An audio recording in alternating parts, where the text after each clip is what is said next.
Hey Airsofters, it's Army3445 here with a little review. As you probably will see my shooting review, I told you guys that I'm going to do an actual review on my finally upgraded, finished, done, no more money spent on it, CQB rifle. I shouldn't say that. I have to get an actual front sight, being that this is just a rear sight put on the front because I'm too cheap to buy one. Not really, I just don't have the money right now. So anyway, let's get on to the review. Enough with my little bickering about money. Oh, I could use all the money in the world, couldn't we all? Alright, so my butt plate just fell off. Okay, so anyway, as you can see, well, as I told you in the video, this is my G&G combat machine. Now you're probably thinking, well, that doesn't look like a combat machine. You are exactly right. Basically, the whole body is still the same, give or take the outer barrel, obviously, and the front, like, sight, the post sight. Has a regular stock, regular body, not the same sight. This is a SR16 sight that I traded my friend. I like to flip up. Same hand grip, same body, same rails, and then obviously the same rail covers that I use all the time. So let me start with the basics of the gun and how I turned it into a CQB gun. If you watch the Airsoft Dude 227, that's my friend Tom, he thought of a way to turn his into a CQB as well. He had an old silencer from some gun that he bought like a year ago, and he fit it right in between the rails on the gun. It was a perfect fit, and it led me to the conclusion that, oh, I have like a black PVC sitting around in my room. So I took it, and I was like, I hope it fits. And it fits perfectly, and you couldn't even tell that that's just a PVC piping. So it's about 1¼ inch like wide if you're looking to do this. All you have to do is you take out your outer barrel. Obviously the G&Gs are 3-piece. You take out actually 2-piece, my bad. You take out the farthest one out, you leave the other one in for some little inner barrel control, and then you just slide your PVC down. You might want to tap on it with like a screwdriver or something. You don't want to drive it in so that it starts messing up with your, like, I don't know, is that like a delta ring in there? I don't even know. But just enough so it's nice and snug. See, it's not coming out at all. I'm dropping my gun on myself. So basically, once you do that, then you're gonna want to find yourself a nice, small, short inner barrel.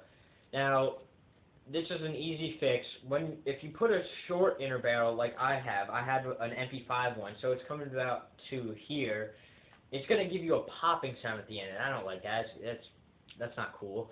So what I did, I took some padding and I stuffed it around the inner barrel inside here, and it eliminates the popping sound.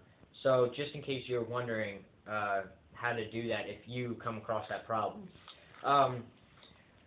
So this gun weighs about 4 pounds now. It's a perfect CQB gun. It's what G&G makes it, like ABS plastic, polymer, or whatever.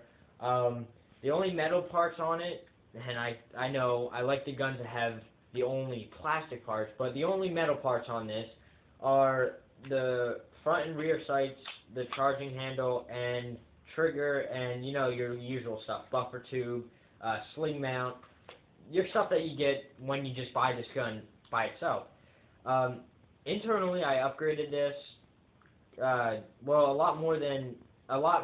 it used to be a lot more upgraded than it is now. I used to have a 6.03 Mad Bull tight bore barrel in it. Took that out because that was too long. That was coming out to here. We don't want that. But I still have the Matrix M110 spring in here. I worked it. It's been worked in a lot of times. So it's shooting me about 370 FPS. It's fine for my indoor. Matrix Magnum motor. If you're looking to get a new motor, go with the Matrix Magnum motor. $45 on ebike.com. Best motor I ever bought, ever purchased, ever, forever, hands down. It can pull up to an M170 spring, which is far more than anybody would be using in an assault rifle, unless you play in freaking Hercules Airsoft Arena where you can shoot 5,000 FPS. But for the fields where I play in, 400's max for assault rifles, so I'm going to keep it a little lower. So like I said, the gears I've lubricated extra, cleaned some of that Chinese gunk off, don't like that, put some actual lubricant on, they run nice and smooth now. I use two 9.6 volt batteries in here that fit in the stock, and that's basically it. I didn't put too much into this gun, just the motor, because I blew my other G&G motor and the spring to make it a CQB rifle. So that basically concludes this. If you want more info on how to do this and like what to buy or whatnot, and more info on what I did internally, obviously comment on this video, and I will get back to you. I will respond to your video. One more thing, I am using Magpul P-Mags in this, the 75 round mid-caps. They work alright, they have a little wiggle. I'm pretty sure I put a video up about that. You do have to kind of hold them in there for them to feed perfectly, but if you're playing CQB, I don't like to hold my gun out here anyway, so I hold in and then I can just hold the mag in while I'm holding it. Other than that, for maybe if I'm doing a quick CQB round, I'll put in my King Arm high cap. Those feed perfect. You don't even have to touch those. All you have to do is wind them, and you can let them go. So definitely think about getting some of those if you're tired of having to hold mags in or they're not feeding right. So that basically concludes this little review. Like I said, comment any questions. Let me know how my vids are. Don't be a jerk, though. That pisses me off. Yeah, so if I miss anything, let me know, and comment, rate, subscribe, and thanks for watching.